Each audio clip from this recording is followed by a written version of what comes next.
નમસ્કાર, મંતવ્ય ન્યૂઝમાં આપનું સ્વાગત છે. હું છું કુંજ. મહત્વના સમાચારો પર કરીશું નજર. કેન્દ્રીય ગૃહમંત્રી અમિત શાહે આજે દિલ્હી વિધાનસભા ચૂંટણી માટે સંકલ્પ પત્ર પાર્ટ 3 જાહેર કર્યો. પાર્ટી દ્વારા સતત ત્રીજી વખત ઘણી મોટી જાહેરાતો કરાઈ છે. સંકલ્પ પત્ર બહાર પાડતા કેન્દ્રીય ગૃહમંત્રી અમિત શાહે કહ્યું કે આ ફક્ત વચનો નથી, હવે ચૂંટણીઓને ગંભીરતાથી લઈએ છીએ. અને આ દરમિયાન શાહે આમ આદમી પાર્ટીના રાષ્ટ્રીય સંયોજક અને પૂર્વ સીએમ અરવિંદ કેજરીવાલ ઉપર પણ નિશાન સાધ્યું હતું.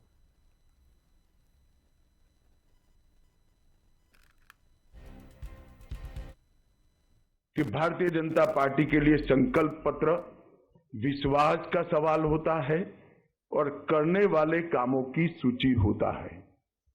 ये कोरे वादे नहीं होते हैं। और विशेषकर 2014 से नरेंद्र मोदी जी ने इस देश के अंदर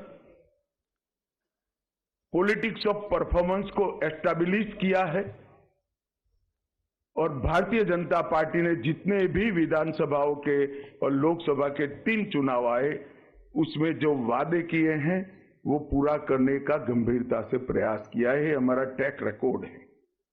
इसलिए दिल्ली प्रदेश भारतीय जनता पार्टी ने महिलाओं के साथ, युवाओं के साथ, जे क्लस्टर के निवासियों के साथ, असंगठित मजदूरों के साथ, मध्यम आय वर्ग के लोगों के साथ, पेशेवरों के साथ, व्यापारियों के साथ, झुग्गी झोपड़ी के लोगों के साथ ठेठ नीचे जाकर कंसल्टेशन कर सुझाव प्राप्त करने का काम किया है। આવતીકાલે 26મી જાન્યુઆરીએ દેશભરમાં પ્રજાસત્તાક દિવસની ઉજવણી કરવામાં આવશે. ત્યારે હવે ગણતંત્ર દિવસ નિમિત્તે વીરતા પુરસ્કારોનું કેન્દ્રીય ગૃહ મંત્રાલય દ્વારા એલાન કરવામાં આવ્યું છે. અને આ વર્ષે પ્રજાસત્તાક દિવસે 942 જવાનોને મેડલથી સન્માનિત કરવામાં આવશે. પોલીસ, ફાયર, હોમગાર્ડ અને સિવિલ ડિફેન્સ તથા સુધારા સેવાઓના કુલ 942 કર્મચારીઓને વિવિધ કેટેગરીમાં વીરતા અને સેવા પુરસ્કારથી સન્માનિત કરવામાં આવશે. આ મેડલમાંથી 95 વીરતા મેડલ છે. તેમાં 5 નામો એવા છે જેમણે મરણોત્તર સન્માનિત કરવામાં આવ્યા હતા, જેમાં જમ્મુ અને કાશ્મીર પોલીસના ડેપ્યુટી એસપી હુમાયુ મુઝામિલ, બીએસએફના હેડ કોન્સ્ટેબલ ગિરજેશ કુમાર ઉડે, સીઆરપીએફના constable Sunil Kumar Pandey, SSB head constable Ravi Sharma અને selection grade fireman Satish Kumar રૈનાનો સમાવેશ થાય છે. 95 વીરતા પુરસ્કારોમાંથી 28 નામ નક્સલવાદી વિદ્રોહી પ્રભાવિત વિસ્તારોના છે, 28 નામો જમ્મુ અને કાશ્મીર ક્ષેત્રના છે, 3 નામ ઉત્તર પૂર્વના છે અને 36 નામો અન્ય પ્રદેશોના છે. જ્યારે 101 લોકોને વિશિષ્ટ સેવા માટે રાષ્ટ્રપતિ ચંદ્રક એનાયત કરાશે. તો આ સાથે મેરિટોરિયસ સર્વિસ મેડલ પ્રાપ્ત કરનારા 746 કર્મચારીઓ છે.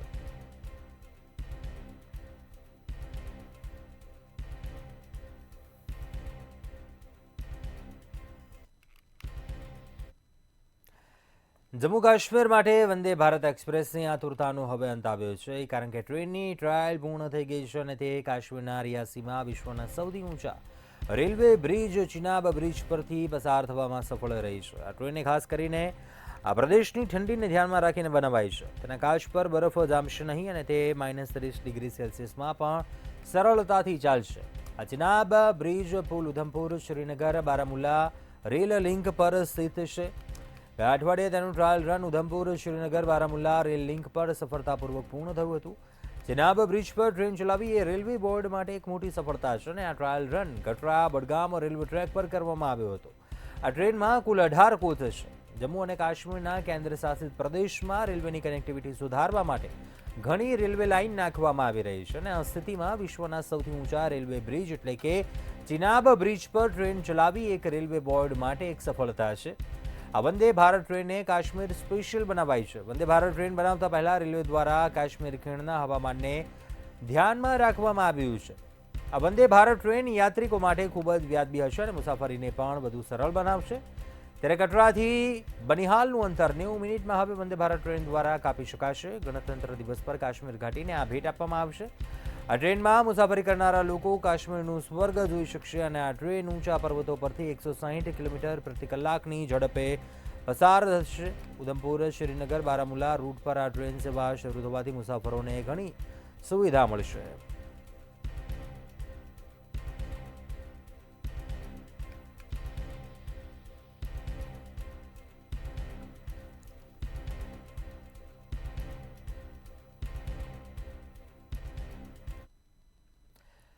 પ્રયાગરાજમાં ચાલી રહેલા મહાકુંભના મેળામાં ફરી એકવાર આગ લાગવાની ઘટના સામે આવી. આજે વહેલી સવારે 7 વાગે મેળામાં સેક્ટર 2 પાસે પાર્ક કરેલી કારમાં આગ ભભૂકી ઉઠી હતી, જેની ઝપેટમાં બાજુમાં ઊભી રહેલી કાર પણ આવી ગઈ હતી. બીજી કારમાં પણ આગ પ્રસરી હતી. વહીવટી તંત્રને જાણ મળતા જ ફાયર બ્રિગેડની ટીમ તાત્કાલિક ઘટનાસ્થળ ઉપર પહોંચી હતી અને આગ પર કાબુ મેળવી લીધો હતો. જોકે સદનસીબે મોટો અકસ્માત થતાં બચી ગયો. એક ગાડી સંપૂર્ણપણે બળીને ખાક થઈ ગઈ હતી, જ્યારે બીજી ગાડી અડધી બળી ગઈ હતી. આ દુર્ઘટના વિશે ફાયર બ્રિગેડના અધિકારીએ જણાવ્યું હતું કે અમારી પાસે અનુરાગ નામના વ્યક્તિનો કોલ આવ્યો હતો. જણાવ્યું હતું કે પાર્કિંગમાં ઉભેલી કારને આગ લાગી છે, જેને કારણે બાજુમાં રહેલી બીજી ગાડી પણ અડધી સળગી ગઈ છે. આગ પર કાબુ મેળવી લેવામાં આવ્યો હતો. ઘટનામાં કોઈ જાનહાનિ થઈ ન હતી.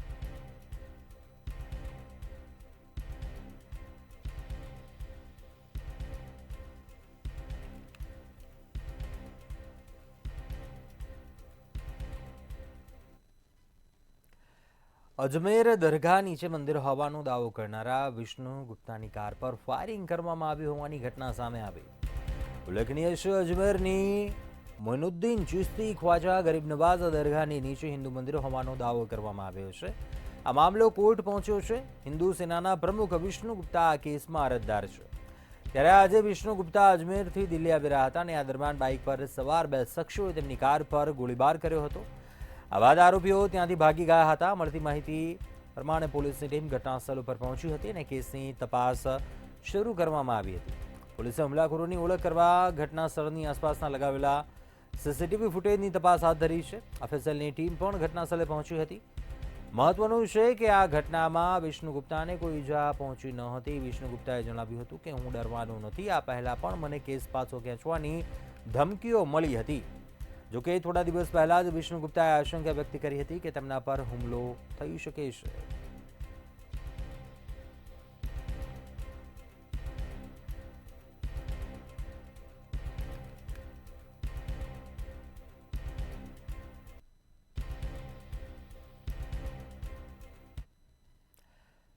જમ્મુ કાશ્મીર બાદ મહારાષ્ટ્રના પુણેમાં એક રહસ્યમય બીમારી ફેલાયા હોવાનું સામે આવ્યું. ત્યાર સુધીમાં 73 લોકો આ બીમારીની ઝપેટમાં આવ્યા છે. પુણેની 3 હોસ્પિટલોએ આ અંગે સ્થાનિક અધિકારીઓને ચેતવણી આપી.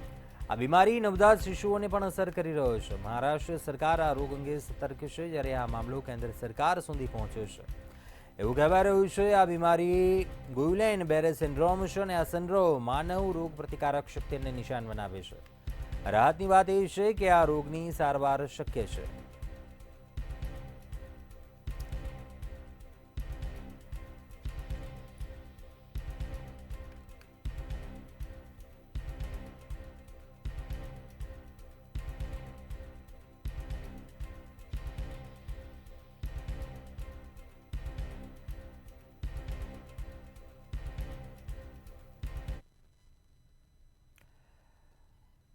મુંબઈ હુમલો 24/11ના આરોપી તહવ્વુર રાણાને ભારતમાં લાવવાનો માર્ગ હવે મોકળો થઈ ગયો છે. આરોપી તહવ્વુર રાણાને હવે ટૂંક સમયમાં ભારત લાવવામાં આવશે. ભારત અમેરિકા પ્રત્યાર્પણ સંધિ હેઠળ રાણાના પ્રત્યાર્પણને યુએસ સુપ્રીમ કોર્ટે મંજૂરી આપી દીધી છે. શું છે સમગ્ર મામલો, જોઈએ આ ખાસ રિપોર્ટમાં. ભારતને મોટી સફળતા. મુંબઈ હુમલાના આરોપી તહવ્વુર રાણાના પ્રત્યાર્પણનો રસ્તો સાફ. માસ્ટર માઇન્ડને ભારતમાં લાવવાનો માર્ગ થયો મોકળો. 2009માં શિકાગોથી કરાઈ હતી તહવ્વુર રાણાની ધરપકડ. રાણાના પ્રત્યાર્પણને યુએસ સુપ્રીમ કોર્ટે આપી મંજૂરી. મુંબઈ હુમલાનો આરોપી તહવ્વુર રાણાને ભારતમાં લાવવાનો માર્ગ મોકળો થઈ ગયો છે. તહવ્વુર રાણાને ટૂંક સમયમાં ભારત લાવવામાં આવશે. ભારત અમેરિકા પ્રત્યાર્પણ સંધિ હેઠળ રાણાના પ્રત્યાર્પણને યુએસ સુપ્રીમ કોર્ટે મંજૂરી આપી છે. તહવ્વુર રાણાની 2009માં એફબીઆઈએ ધરપકડ કરી હતી. 13 નવેમ્બર 2024ના રોજ રાણાએ પ્રત્યાર્પણના નિર્ણય સામે અપીલ કરી, જેને 21 જાન્યુઆરીએ સુપ્રીમ કોર્ટે ફગાવી દીધો. પ્રત્યાર્પણ ટાળવા માટે રાણા પાસે આ છેલ્લી તક હતી. અગાઉ તેમણે સાન ફ્રાન્સિસ્કોની કોર્ટમાં અપીલ પણ કરી હતી, જ્યાં તેની અરજી ફગાવી દેવાઈ હતી. અમેરિકન કોર્ટે પોતાના નિર્ણયમાં જણાવ્યું કે બંને દેશો વચ્ચે પ્રત્યાર્પણ સંધિ હેઠળ તેને ભારત મોકલી શકાય છે. મુંબઈ હુમલાની 405 પાનાની ચાર્જશીટમાં રાણાનું નામ પણ આરોપી તરીકે ઉલ્લેખિત છે. આ મુજબ રાણા આઈએસઆઈ અને લશ્કરે તૈબાનો સભ્ય છે. ચાર્જશીટ મુજબ રાણા હુમલાના મુખ્ય આરોપી ડેવિડ કોલમેન હેડલીને મદદ કરી રહ્યો હતો. 26 નવેમ્બર 2008ના રોજ લશ્કરે તૈયબાના 10 આતંકવાદીઓ દ્વારા મુંબઈ પર હુમલો કરવામાં આવ્યો હતો, જેમાં 166 લોકો માર્યા ગયા હતા અને 300 લોકો ઘાયલ થયા હતા. માર્યા ગયેલા લોકોમાં કેટલાક અમેરિકન નાગરિકો પણ હતા. એન્કાઉન્ટરમાં પોલીસે 9 આતંકવાદીઓને ઠાર માર્યા અને અજમલ કસાબની ધરપકડ કરી, જેને 2012માં ફાંસી આપવામાં આવી હતી. રાણા હેડલીએ મુંબઈ હુમલાની બ્લુપ્રિન્ટ તૈયાર કરી હતી. મુંબઈ પોલીસની ચાર્જશીટ પ્રમાણે રાણા ભારત આવ્યો હતો અને આતંકવાદીઓને હુમલાનું સ્થાન અને તેમના રહેવાના સ્થળોએ જણાવવામાં મદદ કરી હતી. રાણાએ પોતે બ્લુપ્રિન્ટ તૈયાર કરી હતી, જેને આધારે હુમલો કરવામાં આવ્યો હતો. રાણા અને હેડલીએ સાથે મળીને આ આતંકવાદી કાવતરું ઘડ્યું હતું. ચાર્જશીટમાં એ પણ જણાવાયું છે કે મુંબઈ હુમલાનું કાવતરું ઘડવામાં રાણાની મહત્વપૂર્ણ ભૂમિકા હતી. રાણાની અપીલ 15 ઓગસ્ટ 2000ના રોજ ફગાવી દેવાઈ હતી. પ્રત્યાર્પણના નિર્ણયની સામે રાણાની અપીલ 15 ઓગસ્ટના રોજ યુએસ કોર્ટે ફગાવી દીધી હતી. બ્યુરો રિપોર્ટ, મંતવ્ય ન્યૂઝ.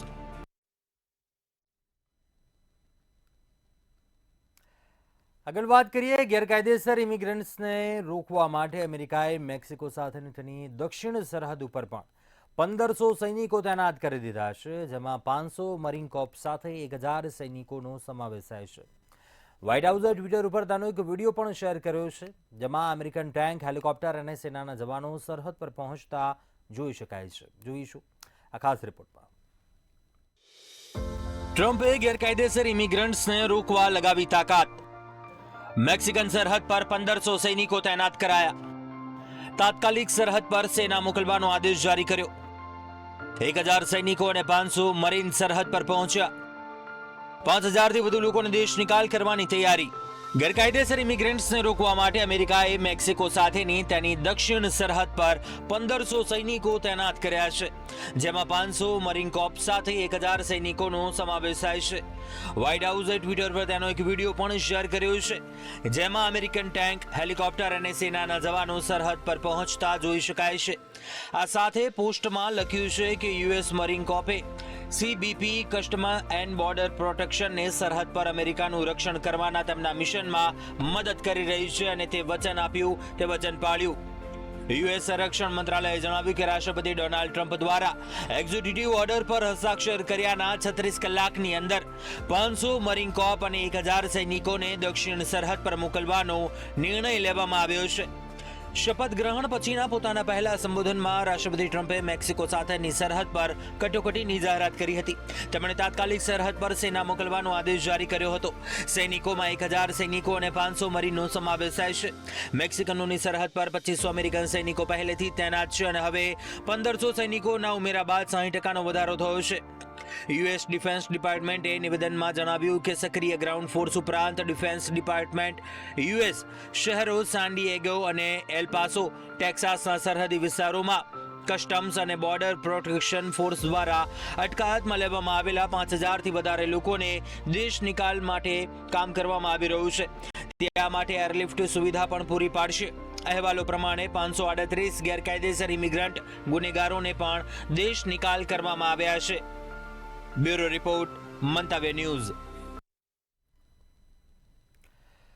અમેરિકામાં નવું વર્ષ જાણે કે હવે મુસીબતોનો પહાડ લઈને આવ્યો હોય તે પ્રકારની સ્થિતિ છે, કેમ કે કેલિફોર્નિયાના જંગલોમાં લાગેલી આગ જાણે કે બુઝવાનું નામ જ નથી લઈ રહી અને નવા ચૂંટાયેલા રાષ્ટ્રપતિ ડોનાલ્ડ ટ્રમ્પ માટે આ આગ મોટો પડકાર બની રહી છે. અમેરિકામાં કુદરતનો કહેર, માનવ જીવન સંકટમાં. કેલિફોર્નિયામાં ફરીથી આગ ભભૂકી. 10,000 એકર વિસ્તાર ખાખ. હજારો લોકોને પોતાનું ઘર છોડવાની નોબત આવી. આગે ટ્રમ્પ સરકારનું વધાર્યું ટેન્શન. કેલિફોર્નિયાના લોસ એન્જલસના જંગલોમાં ફરી એકવાર આગ લાગી ગઈ છે અને જેને કારણે હજારો લોકોને પોતાનું ઘર છોડવાની નોબત આવી છે. 15 દિવસ પહેલા લાગેલી આગ હજુ શાંત થઈ નથી, ત્યારે બીજી આગે સરકારનું ટેન્શન વધારી દીધું છે. ત્યારે અમેરિકાના જંગલોમાં આગ જે વિકરાળ રૂપ ધારણ કરી રહી છે. કેલિફોર્નિયા અને લોસ એન્જલસના જંગલોમાં ફરીથી આગ લાગી ગઈ છે. 15 દિવસ પહેલા લાગેલી આગ હજુ ઓલવાઈ નથી અને ત્યારે ફરી લાગેલી આગે રાષ્ટ્રપતિ ડોનાલ્ડ ટ્રમ્પની મુશ્કેલીમાં વધારો કર્યો છે. લોસ એન્જલસના ઉત્તરમાં કાસ્ટીક તળાવની પાસેના જંગલોમાં લાગેલી નવી આગે હજારો લોકોને પોતાનું ઘર ખાલી કરવા માટે મજબૂર કરી દીધા છે. સાન્તા ભારે પવનો અને સૂકા જંગલોને કારણે આગ ઝડપથી ફેલાઈ રહી છે, જે આજુબાજુના લોકોનું પણ ટેન્શન વધારી રહી છે. લોસ એન્જલસના જંગલોમાં લાગેલી આગે વિનાશકારી સ્થિતિનું સર્જન કર્યું છે. તમને જણાવી દઈએ કે બુધવારે લાગેલી આગમાં 10,000 એકરનું જંગલ રાખ થઈ ગયું, જેમાં 50,000 લોકોને પોતાનું ઘર છોડવું પડ્યું. આગને ઉલવવા માટે 4,000 ફાયર ફાઈટરને તૈનાત કરાયા છે. અહીં 48 કિલોમીટર પ્રતિ કલાકની ઝડપે પવન ફૂંકાઈ રહ્યો છે. દર સેકન્ડે 1 ફૂટબોલ મેદાન જેટલો વિસ્તાર સળગી રહ્યો છે. ભારે પવન, સૂકું વાતાવરણ અને સૂકા જંગલોને કારણે આગ ઝડપથી વધી છે. 5 દિવસ પહેલા લાગેલી આગમાં હજારો હેક્ટર જંગલો અને મકાનો બળીને રાખ થઈ ગયા અને આગ હજુ પણ કાબૂમાં આવી નથી. ત્યાં તો નવી આગ સૂકા વિસ્તારોને પોતાની ઝપેટમાં લઈ રહી છે. ત્યારે આ અંગે પણ ત્યાંની સરકારે ઝડપથી કંઈક વિચારવું પડશે, નહીં તો માનવ જીવન પર મોટું સંકટ સર્જાશે. બ્યુરો રિપોર્ટ, મંતવ્ય ન્યૂઝ. આગળ વાત કરીએ રશિયાના પ્રમુખ વ્લાદિમીર પુતિનના એક વિવાદિત ચર્ચાનો વિષય બન્યો છે. વિવાદાસ્પદ નિવેદન આપતા કહ્યું કે 2020માં અમેરિકાના પ્રમુખની ચૂંટણીમાં ગડબડ કરીને ડોનાલ્ડ ટ્રમ્પને હરાવાયા હતા. પુતિને એમ પણ કહ્યું છે કે જો ડોનાલ્ડ ટ્રમ્પ 2020માં અમેરિકાના પ્રમુખ બની ગયા હોત તો રશિયા અને યુક્રેન વચ્ચે યુદ્ધ ન થયું હોત. પુતિને એક ઇન્ટરવ્યુમાં કહ્યું હતું કે હું ટ્રમ્પ સાથે સહમત છું કે જો 2020માં ટ્રમ્પ પ્રમુખ બન્યા હોત તો કદાચ યુક્રેનમાં જે કટોકટીની સ્થિતિ સર્જાઈ તે ન સર્જાઈ હોત. ઉલ્લેખનીય છે કે ડોનાલ્ડ ટ્રમ્પ પણ સતત એવો દાવો કરતા રહ્યા છે કે 2020ની અમેરિકન પ્રમુખ પદની ચૂંટણીમાં જનાધારની ચોરી અને ગેરરીતિ કરવામાં આવી હતી, જેમાં રિપબ્લિકન પાર્ટીની હાર થઈ ગઈ હતી. આ સાથે જ રશિયાના પ્રમુખે ડોનાલ્ડ ટ્રમ્પની વૈશ્વિક મુદ્દાઓને હેન્ડલ કરવાની ક્ષમતાની પ્રશંસા કરી. તેમને સ્માર્ટ અને વ્યવહારુ ગણાવતા પુતિને કહ્યું કે હું એવી કલ્પના પણ નથી કરી શકતો એવા નિર્ણયો લેવાશે જે અમેરિકન અર્થતંત્ર માટે નુકસાનકારક સાબિત થાય. આ સાથે પુતિને કહ્યું કે તેલના ભાવમાં વધઘટ રશિયા અને અમેરિકા બંને માટે નુકસાનકારક સાબિત થઈ શકે છે. જ્યારે ટ્રમ્પ માત્ર એક સ્માર્ટ વ્યક્તિ નથી પરંતુ વ્યવહારુ પણ હોવાનું પુતિને જણાવ્યું.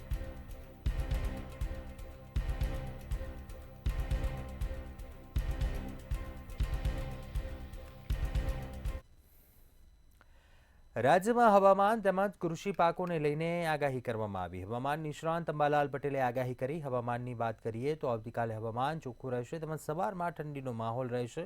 આગામી 27 જાન્યુઆરીથી ઠંડી ગાયબ થશે તેમજ આગામી 30 જાન્યુઆરીથી 5 ફેબ્રુઆરી વચ્ચે વાદળો ઘેરાશે. રાજ્યમાં કૃષિ પાકોને લઈને પણ આગાહી કરી છે. હવામાનના પલટાથી લઈ રવિ પાકોને અસર થશે. તુવેરના પાકમાં મોરોમસી જીવાતનો ઉપદ્રવ થશે તેમજ જીરું, મરી મસાલાના પાકોમાં રોગ આવવાની શક્યતા વ્યક્ત કરી. વાતાવરણમાં બદલાવના કારણે કંઈક હજુ ક્લાઇમેટમાં ચેન્જ આવી રહ્યો છે. ત્યારે 27 જાન્યુઆરી સુધીમાં ઉત્તર ગુજરાતના ભાગોમાં ઠંડી રહેવાની શક્યતા છે. જોકે બપોરના ભાગમાં ઠંડી રહી શકશે અને ઠંડી ઓછી થઈ જશે. સાંજના ભાગમાં કંઈ જણાશે.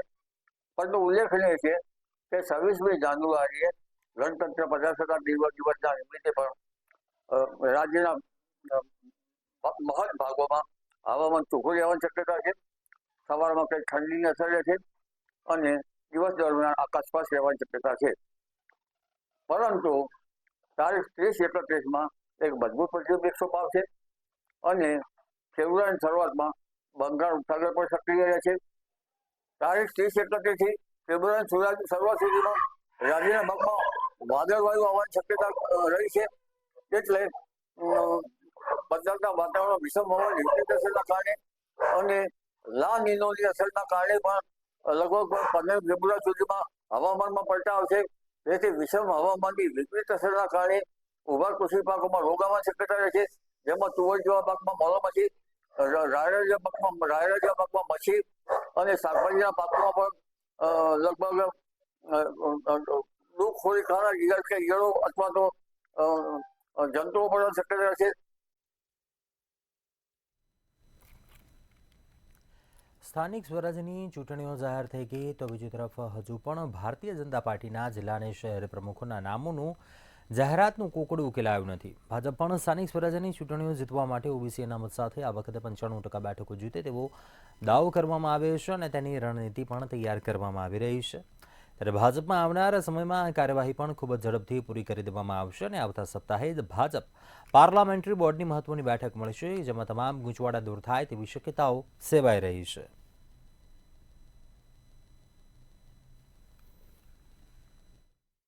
જો હજી ગ્રામ પંચાયતની આજે ભાઈ ચૂંટણીઓ જે જાહેર થઈ છે, ગ્રામ પંચાયતની જે ચૂંટણીઓ આવી રહી છે, જો એ પહેલા ભાજપ દ્વારા કે જે બી રાજકીય પક્ષો દ્વારા પ્રમુખ પદથી લઈને આ બધી જે ચાલી રહી છે એ ઝડપી નિર્ણય કરે તો સારું. બાકી આવનારા જે સમયમાં છે ને કે જે ચૂંટણીની અંદર બી આ માહોલ સર્જાશે અને પછી જે અસંતોષનો જે જે થવાનો છે એ કલ્પના બહારનો હશે. બીજો વિરોધનો વંટોળ બી થવાનો છે, કારણ કે 2 મહિનાથી મુદત પે મુદત તારીખ પે તારીખ જે પડી રહી છે તેમાં ઘણા લોકો અત્યારે આ ભાજપથી અંદર ખાને જે વિમુખ થઈ રહ્યા છે. આગામી સ્થાનિક સ્વરાજ્યની ચૂંટણીઓ આવી રહી છે ત્યારે દરેક જિલ્લાઓમાં નવા ભાજપના ચહેરાઓ આવે તે જરૂરી છે. ઘણા બધા નવા ચહેરાઓ જે યુવાનો છે એ પણ આ પસંદગીમાં પોતાનું નામ આવે એવું ઈચ્છી રહ્યા છે. નવા ચહેરાઓને સ્થાન મળશે કે પછી સિનિયર નેતાઓ એનું સ્થાન લેશે કે પછી આંતરિક જૂથબંધી છે એમાંથી એ બહાર આવીને આ ચૂંટણીઓમાં પક્ષને લાભ થાય એવો કોઈ પક્ષ નિર્ણય લેશે તે જોવું રહ્યું. સ્થાનિક સ્વરાજ્યની ચૂંટણીઓની જાહેરાત થઈ ગઈ, પરંતુ ભાજપની વાત કરીએ તો ભારતીય જનતા પાર્ટીમાં હજુ પણ શહેર પ્રમુખ અને જિલ્લા પ્રમુખોની નિમણૂક ટલ્લે ચડી છે. તો બીજી તરફ ભારતીય જનતા પાર્ટીના વર્તમાન પ્રદેશ અધ્યક્ષ CR પાટીલ પણ હજુ યથાવત રહ્યા છે. તેમના અનુગામીના નામની પણ સત્તાવાર જાહેરાત થઈ નથી. જોકે હવે ટૂંક સમયની અંદર ભાજપ પ્રદેશ કાર્યાલય ખાતે મુખ્યમંત્રી અને પ્રદેશ અધ્યક્ષની આગેવાનીમાં મહત્વની પાર્લામેન્ટરી બોર્ડ નક્કી મળશે, જેની અંદર પાર્લામેન્ટરી બોર્ડની બેઠકની અંદર જે કોકડું ને જે મુદ્દા ગૂંચવાયેલા છે તેનો ઉકેલ શોધવામાં આવશે. પરંતુ સ્થાનિક સ્વરાજ્યની ચૂંટણીઓ જે જાહેર થઈ ચૂકી છે તેના ફોર્મ ભરવાની પણ કાઉન્ટડાઉન શરૂ થઈ ગઈ છે અને આગામી 1 ફેબ્રુઆરી આ અંતિમ દિવસ ઉમેદવારના ફોર્મ ભરવાનો નક્કી કરવામાં આવ્યો છે. ત્યારે ભાજપ હવે કેટલી ત્વરાએ કેટલી ઝડપથી આ કાર્યવાહી પૂરી કરશે તે સામે સૌ મીટ માંડીને બેઠા છે. તો બીજી તરફ નવા ચહેરા કોણ હશે, કોણ ભાજપના શહેર પ્રમુખ ને કોણ જિલ્લા પ્રમુખ હશે તેની દાવેદારી અને તેની ચર્ચાઓ ચકડોળે ચડી છે. ત્યારે આવનાર સમયમાં હવે ભાજપના વર્તમાન પ્રદેશ અધ્યક્ષ CR પાટીલ મહત્વના નિર્ણયો જાહેરાત કરશે, ત્યારે તમામ બાબતોની જે અટકળો ચાલી રહી છે તેનો અંત આવશે. રાજ્યભરમાં કોંગ્રેસ દ્વારા જય સરદાર યાત્રા યોજવામાં આવશે. કોંગ્રેસની PACની બેઠકમાં મહત્વના નિર્ણય લેવામાં આવ્યા છે. સરદારની 150મી જયંતિ નિમિત્તે રાજ્યભરમાં સરદાર યાત્રા યોજવામાં આવશે. રાજ્યના મહત્તમ તાલુકાઓને જોડતો આ સરદાર યાત્રા હશે. આ સાથે જ બારડોલી, કરમસદ, નડિયાદ સહિતની જગ્યાઓ ઉપર વિશેષ કાર્યક્રમો યોજવામાં આવશે. રાજ્યમાં થઈ રહેલ ડિમોલિશન અંગે કોંગ્રેસ દ્વારા દેખાવો પણ કરવામાં આવશે, તેમજ નોટિસ વગર તોડાઈ રહેલ ડિમોલિશન અંગે વિરોધ નોંધાવાશે. નાગરિકોને બેઘર કરવાના નિર્ણયનો કોંગ્રેસ વિરોધ કરશે. આ બેઠકની અંદર આગામી દિવસોની અંદર જ્યારે અખંડ ભારતના નિર્માતા દેશના પ્રથમ નાયબ વડાપ્રધાન સરદાર સાહેબ જે ગુજરાતથી આવે એ સરદાર સાહેબની 150મી જન્મજયંતિ નિમિત્તે કોંગ્રેસ પક્ષ વર્ષભેર આખો કાર્યક્રમનું આયોજન કરવાનું નક્કી કર્યું છે અને સમગ્ર રાજ્યની અંદર તમામ તાલુકા કક્ષાએ લઈને તમામ જગ્યાએ યાત્રા, જનજાગૃતિ અભિયાન, સરદાર સાહેબના મૂલ્યો, સરદાર સાહેબના વિચારોનો પ્રચાર પ્રસાર સાથેની યાત્રા કરશે. સ્થાનિક સ્વરાજ્યની ચૂંટણી પહેલા કોંગ્રેસ એક્શન મોડમાં છે. કોંગ્રેસ પ્રભારી મુકુલ વાસનિક અમદાવાદ એરપોર્ટ પહોંચ્યા હતા, જ્યાં કોંગ્રેસના નેતાઓ દ્વારા સ્વાગત કરાયું હતું. મુકુલ વાસનિક કોંગ્રેસના વરિષ્ઠ નેતાઓ સાથે બેઠક યોજી આગામી કાર્યક્રમની રણનીતિ યોજશે. ઉમેદવારોની પસંદગી અને ચૂંટણીના ગઠબંધન અંગે ચર્ચા કરશે. अभी चुनाव चल रहे हैं, चुनाव अच्छे से लड़ा जाए इस पर हमारी प्राथमिकता रहेगी. इसी के साथ साथ जय बापू, जय भीम, जय संविधान जो आज राज्य करता है, चाहे गुजरात में हो चाहे देश में हो, उनके ज़रिए भारतीय संविधान के समक्ष एक बहुत बड़ी चुनौती खड़ी हुई है. उसका मुकाबला करने के लिए और भारत के तमाम लोगों को भारत के संविधान के प्रति पूरी तरह से समर्पित करने के लिए અમદાવાદ ઘાટલોડિયાની કોર્પોરેશન પેટા ચૂંટણી લડશે. એનસીપી એકલા હાથે જિલ્લા અને નગરપાલિકાની ચૂંટણી લડશે, જેમાં વિજય યાદવને ઘાટલોડિયા ઉમેદવાર તરીકે જાહેર કરવામાં આવ્યા હતા.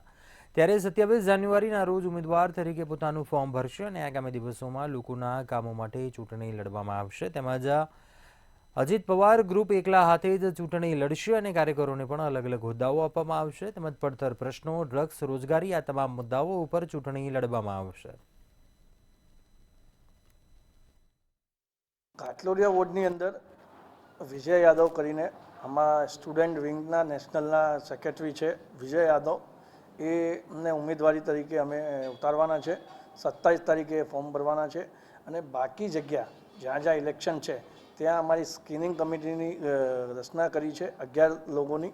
એ 11 લોકો પહેલાં અમારા જે કાર્યકર્તાઓ છે, જે ઉમેદવારો છે એમને મળશે, એમનો બાયોડેટા લેશે, પછી એના પછી નક્કી કરીશું કે કોને ટિકિટ આપવાની અને કેવી રીતે આપવાની. ધંધુકા નગરપાલિકાની ચૂંટણીને લઈને ભાજપ અને કોંગ્રેસ દ્વારા તૈયારીઓ શરૂ કરાઈ છે. ધંધુકાના 7 વોર્ડના 28 સભ્યોને 32,475 મતદાન કરી ચૂંટવામાં આવશે અને ત્યારે પાછળથી 3 ટર્મથી ભાજપ પાતળી બહુમતી કે અપક્ષના ટેકા સાથે સત્તા પર છે, જ્યારે કોંગ્રેસ 1-2 બેઠકો માટે બહુમતીથી દૂર રહી જાય છે અને ત્યારે હાલ ભાજપ અને કોંગ્રેસ આગામી ચૂંટણીમાં ભવ્ય વિજયના દાવા કરી રહ્યા છે.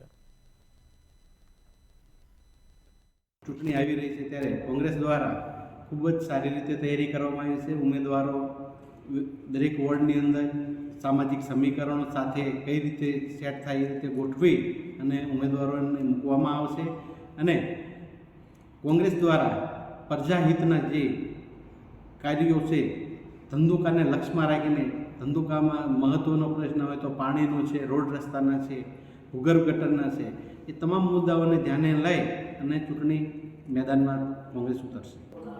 ધંધુકા નગરપાલિકાની ચૂંટણી આવી રહી છે, એમાં ભાજપ માટે જ્યારે જાહેરાત થાય એટલે તૈયારી જ હોય.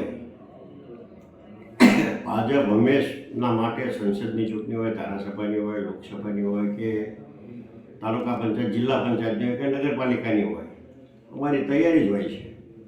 એટલે અમારા માટે કોઈ અઘરી બાબત નથી. આ વખતે અમે સારામાં સારી સીટો ધંધુકામાંથી લાવવાના છીએ અને નગરપાલિકા બનાવવાના છે. અત્યારે હાલ બુલેટિનમાં બસ આટલું. બધું સમાચાર માટે આપ જોતા રહો મંતવ્ય ન્યૂઝ. નમસ્કાર.